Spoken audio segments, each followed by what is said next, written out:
Welcome to the Burnout Studio. I'm Christina. And I'm Dustin. And Alan is ornery today. Oh, he's very ornery. Yeah. Yep. So today we were kind of visiting a little bit about what we wanted to record, obviously weeks ago, because we have these Oh, weeks we're so far ahead. so far ahead. Yeah. Anyways, so and one of the things that I recently had learned about is some of the little hidden in plain sight features. Mm-hmm. So one of my favorite is the key inside your key fob. Mm-hmm. So most people don't even know it's there. Yeah. And or why it's there. Not kidding. Like if because, they know it's there, they're like, what the heck do I use this thing for? Yeah. Yeah. And how I knew this was going to be great is because I asked two people, okay, and they work at the dealership. Hey, did you know you have, please hold, a key in your key fob? Then one response was, well, I knew some of them had keys inside the key fob, but I didn't see any keyhole anywhere on my car. So I didn't think mine had it. Ah. And then the other response was, yeah, I think, but I don't know where it goes. Yeah, nobody's really that sure. And I mean, there's some stuff, for example, it's part of like the Corvette delivery process to show them where that key goes because it's in an even different place. And I mean, I've been doing that for years on those cars. So I was kind of used to it, but jump starting cars on the lot, stuff like that. I mean, you learn about this stuff as you go, and it's there for a reason, and we're going to tell you that reason. Absolutely. We're going to paint a picture, a scenario, right? Yeah, of course. Okay, so here you are. You've had a warning message on your driver information center for like a month and a half. Every time you get in the car, it says key fob battery low, key fob battery low. It's like, dismiss. I'll ask about that later. Dismiss. Dismiss. Then one day you go to get in your car and your key fob doesn't do anything. At all. And you're running behind. Oh no. So you Coffee don't know what in to your deal. hand. Of course, yeah. Bag. You're late. You have like 7 kids with you. We got to get there. Yep. Okay. All right. Here's what you do. Take your key fob like Christina did. You take the key out of it. Where do you put the key? Okay. Let's stick to the generally, and this is excluding certain models, but on most models, out of the 300 or 400 cars we have, 75, 80% of them are this exact way. You take that key out, you look at your driver's side door handle. Underneath the little side piece, like the door handle pulls out, and then the piece that stays on the door is a little about like that big. And underneath it is a little slot. You put that key in the slot, but that's not the keyhole that you put it in and turn. So don't do that because you'll probably scratch your door or scratch a bunch of stuff up. Yeah. This is emergency cases, because it did inform you on the driver information center that the battery was low for like months before you got to this point. But this is where you put yourself. So this is what you got to do to get in your car and go on about your business. Yes. You put that up in the little slot and you pry out a little bit, and that little piece of plastic that sticks to the door pops off. Yep. It takes a little bit of work. Don't force it. You don't want to force it off there. Just kind of wiggle and make sure it's all the way in there. And then it will start to pry off. The best way to do it is to pull out on the door handle a little bit while you do this. If you try and do it without that, it'll snag on the door handle and the plastic piece won't come off. So it's a 2-hand deal. Pull out on the door handle a bit, then stick that under there and pop that plastic off. Then you'll see a keyhole. Yep. Take the key, put it in the keyhole, boom, door opens. Now you're in your car. This is great. Get everybody in there. You're ready to go about your business, right? Well, and then you're like, when you're in your car, you're like, well, where am I supposed to put the key when I'm in the car? Because there's just a button on the dash. There will be somebody, I promise. Oh, there will be. I get it. There's no keyhole inside, but you're inside the car now. Now you're on step 2 of getting on the road. Yes. Step 2, figure out where your key fob needs to be placed so that it can be read even with a lower dead battery. This is where this elusive but wonderful thing comes in super duper handy, and it's in your glove box. It's called your owner's manual. You can Google it. That's cool. You might look at the 5 different model years they have on YouTube that explain it, and none of them are yours. None of them are your exact scenario. Or you could just open your owner's manual and it's right there. Right. Yep. It could be the cup holder that you have to place the key fob in for it to read. Mm-hmm. It could be a small pocket inside your glove box underneath all your stuff. Or console. Yeah, console glove. Yeah, console. Mm-hmm. It could be right underneath the steering column, like beneath the steering wheel in the middle. Or like on some Nissan cars, you actually have to take the key fob and push the start button instead of with your finger. You use the key fob to do it because that's where the sensor is that will read that, hey, this is the right key fob. It can go ahead and start. Yep. So with one of those various solutions, one of those ways, you're going to be able to get your car to start then with a dead key fob battery. So I think that's important to know. Absolutely. Really. And it's not something that everybody thinks about until they've had their car, maybe 2 years and the key fob battery starts to go dead. I mean, you're not going to run into this for a little while, but it definitely happens. And probably the more technology the car has, the quicker that key fob is going to go dead. Yeah. Yeah. I mean, you don't have a 10-year lifespan on the batteries and those things usually, especially with the newer ones, because they actually are active all the time and they go to sleep. I mean, with the new key fobs, you have to like pick it up and shake it once in a while to make sure that it's not asleep if you leave it in the car all the time. Did not know that. Yeah, it's key fob talk. There's all sorts of things about them that are different now. But I think that's a huge one. You know, Corvettes, for example, the brand new ones, if for some reason you're locked out, need to get in your car just to charge the battery, like if the battery on the car is dead, right? You have to take the key out, go up in the vent for the rear cooling. And it's kind of up in there on the driver's side. Pop the key that way, door opens. Then you've got levers inside that you can pull to get to the rest of the stuff to charge your battery. But yeah, this is important stuff to know because you could save yourself a roadside assistance call, waiting 17 hours for AAA to come out. Sorry, AAA. Yeah, it's a long time sometimes.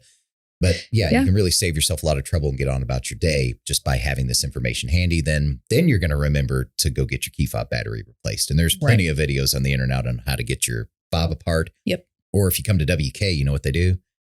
Take it apart at the parts counter and put the battery in for you. They do that for people every day, multiple times a day. They have little screwdrivers and they pop it apart and put your new battery in. So, and it's crazy how we know that. Well, now, I didn't know that a year ago. It was a situation where I asked, I'm like, so-and-so, they can't get in their car, but their battery seems to be, it's not their battery ran down. Well, it's probably their key fob. Well, tell them to unlock with their key. And I'm like, it's a key fob. There's no key here. And, and then once I was shown, I'm like, are you kidding me? Like, how many other people did not know that? But there's quite a few out there. Yeah. But, and it's, you never plan for stuff to go wrong.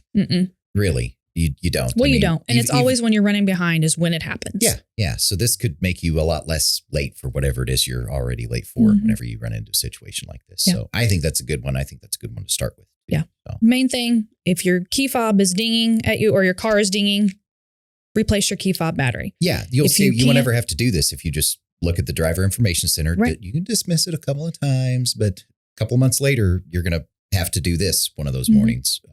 Whenever you're trying to get in your car. So, absolutely. And made me think. So I know where the little pocket is for in the console. Guess what? I'd put quarters in there. That's where you keep your change. I did. Oh my God. Yeah, I did. So that's not what that's for. So I will make sure to take those out because I thought sunglasses don't fit in there, right? Well, quarters. Yeah. I'm like, what else could this be for? Like, I'm not a smoker, but it's not big enough to what gum packet holder? Gum packets, yeah. Like you can't, you have to, no. So I was just like, I guess that's a change holder. Well, I'll be changing that out. But anyways, even if I'm making all kinds of noise with this, but even if you think your battery is dead, you can still get in your car. Yeah. If you need to jumpstart your car, you're still going to need to use this to get in it. Yep. In most circumstances. Yep. I mean, if it's flat dead, if you left it on or whatever the case may be, or your battery's got a dead cell, something like that, you're still going to need this if you want to jumpstart to get to where you're going to get a new battery. Right. So this is important to have, especially if you hold on to stuff longer than the standard year and a half that people seem to be going on. If you keep stuff for a little while, you're gonna need to know this information about your ride. Yeah. So get your owner's manual out. Yeah. and just take a look. If where your, what would they look up? Key fob sensor, key fob pocket, key fob, look in your key fob area and your index of your. Yeah. Go back to the back of the book and look for the word key. It's different on a lot of them, but it's in there and it's organized in a way. I mean, I think owner's manuals are great. Yeah. They've just got everything that you need at your fingertips right there. You just have to know how to navigate it. But if you don't, we're always here to help, but we can guide you through the process. Absolutely. Yeah. Which brings us to our next topic of our hidden in plain sight. What's our next hidden in plain sight feature? The recirculation button. Yeah, that's it. I thought you knew. It's like, it's you, Dustin. Oh, it is me. The recirculation button. We've actually been talking about this for years, and we try and spread the knowledge out on this because it is. I mean, if you look on YouTube, there's like a billion videos on what does this button do? Because it's the best button almost ever. Yeah, yeah. So this button is primarily designed for during the summertime when it's hot outside. It takes the air that's inside your car and it recirculates it. Instead of pulling the hot air from outside, it takes the air from in the cabin and it sucks it back through. It's kind of like your house, right? It is able to keep the house cool, right? Because it's not trying to condition 98-degree air all the time. It's taking the air it's already conditioning and conditioning it more and then keeping it cooler that way so it doesn't have to work as hard. Right. Right? Yep. Same Same thing with your car. Your air conditioner's going to be working a lot harder if you don't have that recirculation button lit up whenever your AC's on. When the recirculation button is the car with the little arrow in it. Yeah. Not the inside, one. not the one from outside. That looks like a throwing star coming at the car. It's Alan will throw a picture up there. Yeah. Alan will take care of all the parts. So we'll just keep talking. But yeah, that button is most used during the summertime when it's hot outside. Yes. Now, here's a couple of things and fogged up windows. Okay. That happens a lot more often during the winter. Yes. But here's why it happens, because the moisture that, from us breathing in, we're breathing out while we're in the car and it's all closed up. If you have recirculation on, it's just taking that humid air. It's just keeping it. And keeping it in there and your windows start to fog up, especially if you've got a car full. So in that case, you want to turn recirculation off. If you have a fresh air button, you use it. Just turn off the recirc button if that's the only one that you have. But that way you're pulling in the air from the outside that's drier. Got it. And it'll dry up the fog on your windows. Makes sense, because all the time I'm like, why are these windows fogging up? Like, I don't know. I can turn the heat all the way up, all that, and turn it down and turn it on cold, turn it on hot. And I'm very impatient. So no way. if it's, that's why I don't read an owner's manual. Right. I have not ever read one of those things. But if you're trying to constantly adjust and it's like, why is it not going away? And then it makes it worse. And so now it makes sense. But I'm trapping you're trapping the moisture in there inside there with you. So there's another key to this recirculation and winter or summer. So let's say it's cold outside, but it's wet, it's rainy, it's snowing. That you definitely have seen this during a snowstorm or something where you've got the heat cranking to keep the ice melted off of the windshield. You're burning up. There's fog on the windows because you're hot inside, right? Air conditioning doesn't have to be cold. The conditioning of the air is taking the moisture out of the air, right? Okay. Yep. So that's why your car, dribbles water whenever the AC's running. It's sitting at a stoplight or sitting in a parking lot. You see the water coming. It's all the condensation. That's all the moisture from the air inside the cabin. I'm learning so being much. Expelled, right? This is fun stuff. It all leads to, right? Sometimes your AC light will come on when you have the heat on. And you're like, well, that's not right. AC's cold. It's going to make the air cold. No, it's not going to make the air cold. It's conditioning the air. Because even though it's bringing outside air in, it still has moisture in it. It's still going to fog up your windows, right? So it runs the AC compressor while you have the heat on. Okay. Because it conditions the air as it comes in, and that helps get rid of your fog. Makes sense. A lot of times automatically the AC will come on when you hit just defrost or max defrost only. Yeah. Because that's going to pull the moisture out instead of fogging up your windows more. And I did not know that. I remember biggest lesson for me on this. I remember when I was a kid, I had this Corsica and the heater core went out, right? So the heater core goes out and it dumps all the coolant in the floorboard. And it's like, oh crap. Well, I don't want to fix that, but I still want to drive my car. So I loop the heater hose back under the hood so that it doesn't come into the dash anymore, into the heater core, because it would then leak into the floorboard. Driving when it's cold with no actual heat in the car. You know, I've got the windows up because it's freezing. And so all the moisture for me is fogging up the windows. Guess what that fog does when it's 30 degrees inside your car and you're going down the highway? Freezes. It freezes. So you've got frost on the inside of your windows, right? That's because it's non-conditioned air and the windows are cold. It's on them. So that's why sometimes the AC comes in. Don't turn it off. Let it do it, because it has sensors in there that say, hey, there's a lot of moisture in this air. It's not going to do much good for defrosting whenever it's full of moisture. So, you know. You explain that so much better than so many times it has started an argument, because I'm like, it's cold. Stop. It's cold outside. Why do you have the AC on? No, it's to get the fog. No, it was an argument. More than once. You're welcome, Rocky.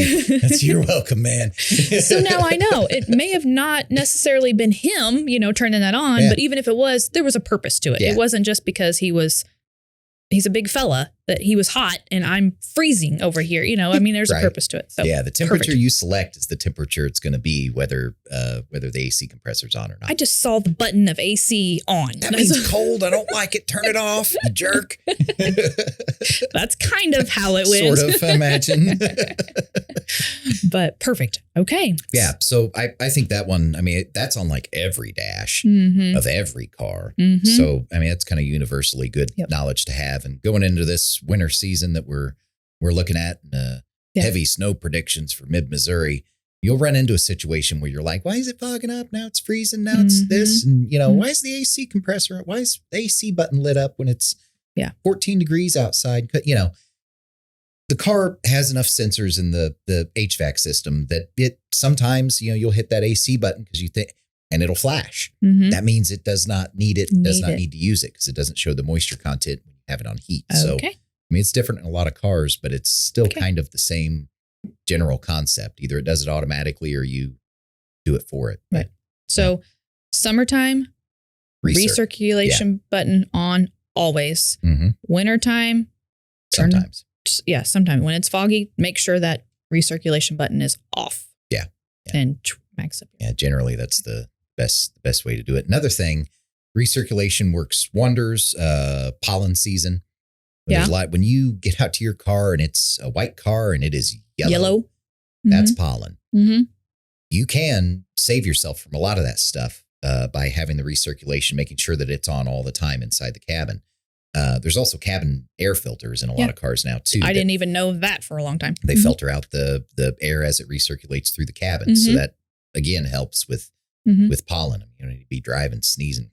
No, and have no idea where it's coming from. You're just got the air cranked. Bad smells. Let's say you're cruising down the road and here comes the Tyson truck full of chicken. They're hauling it, right? So it's right beside you. And it's just like, right there. Yeah. So hit the recirculation button and that will at least help shield you from a little bit of that smell. Not bring any more in. Yeah. Perfect. Okay. Well, so our third and final. Yes. What was it again? Our hidden in plain sight. Hidden in plain sight. This is a good one.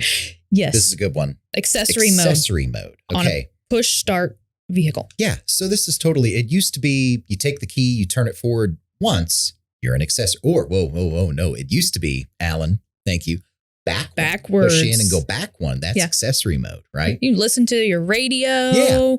For hours until the battery's dead. It's great. You just got to make sure you start it up every once in a while. Yeah. And then, put it back on there and go back and go get your Dr. Pepper out of the cooler, out of the back. Right. So the accessory mode used to be back, and that turned on the radio. That made the windows work too, right? So if you were going to sit somewhere for a while and didn't need to burn gas, that's what you did. Yep. Things are a little different with push button start. And, accessory mode is taking a little bit of hit on this because of how many things have to be powered in accessory mode. Mm-hmm. So when you're an accessory, and here's how you get there. First of all, when you get in your car to start it with push button start like normal, two things: foot on the brake, push the button, right? That starts it. Mm-hmm. If you just want to go to accessory mode, you don't put your foot on the brake. Right. You just hit the start button. Yep. And the little light on there, instead of being green, like when you have your foot on the brake, it'll be amber, right? That's accessory mode. Okay. When you're in accessory mode, you can still work sunroof, windows, radio, do your navigation stuff like that, right? So if you're sitting in the car before you take a trip and plugging in a bunch of stuff and you want it to all be there whenever you get ready to go, you can go to accessory mode. Okay. Here's where accessory mode is kind of taking a change. It's got a time limit. Yeah. And on a lot of cars, it's like 5 minutes. Yeah. It's not very long. That's a song and maybe part of another song. Yeah. Mm-hmm. Yeah. So you're not going to get a ton out of it. Right. There's a retained accessory power mode. This, a lot of people don't know about, and they think there's something wrong with their car. Mm-hmm. Back in the day, if you shut your car off and were still able to hit the power button on the radio and it worked, you wired your radio up wrong. Yeah, there was something wrong. That was the thing. That's how you knew. Or if your radio stayed on when you shut it off and got out, you didn't wire up the accessory wire right on that one. Alan, does the radio go off when you... Does the radio stay on in your truck? Are you good? No, you're good. Okay. Radio doesn't work. Yeah. Whoa, sorry, Alan. That was good. So, when you're in basically the retained accessory mode, that's after you shut off the car, after you open your driver's door and get out, and you've left your spouse or your friends or whatever in the car, they've got 10 minutes. They can hit the power button on the radio and it'll come on and they can do all their stuff, listen to the radio. If you've already opened the driver's door, you can't use the windows or the sunroof. Right. But if you've just shut it off and you're still sitting in there, you've got 10 minutes of radio, sunroof, all of it, windows and all that stuff. Yeah. So, I mean, it's definitely different. It's definitely different, but it's still there. It's still something that exists. Now, as for pulling up to the basketball court, rolling down the windows, putting an accessory and running your radio for, a game, you're kind of, you're not able to do that. Out of luck. Yeah. I guess you got to leave the car running, or you get a Bluetooth speaker, save the plan. Yeah. I mean, right. Or just turn your phone on and, turn something it up, like that. something like that. But or get the multi-pro tailgate with the kick your audio system. Oh yeah. And you can scare away all the fish with that. We have that in the truck, and Rock just was dead set on having to have that, and we've used it twice since. And I bet it was really, really loud both times you used it. If anybody knows, yes, it was loud. So, and that's why one time whenever we were fishing, that's when when he's using it, and I'm like, I remember you were supposed to be quiet when you fish. Yeah, Grandpa's like, be quiet. You're going to scare away the fish. You scare away the fish. You can't throw rocks in the pond. Yeah. You can't walk around, kick your feet, whatever. No, but sit still. You're fishing. But Rock can have it turned up to 50. It's like shaking the water. The base is like vibrating the surface of the water. The fish are like, whatever. So anyways, So that's some of your options, but that's something a lot of people don't even know their car has an accessory mode whenever they push button start. Because that's what I was like, dude, can you, I know you can, you push it when you think that you have your foot on the pedal, and things come on. You're like, what in the world? It didn't start. Well, that's accessory mode because you didn't have your foot on the brake pedal. Yeah.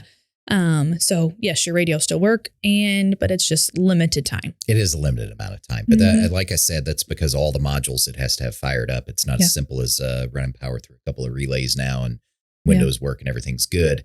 Yep.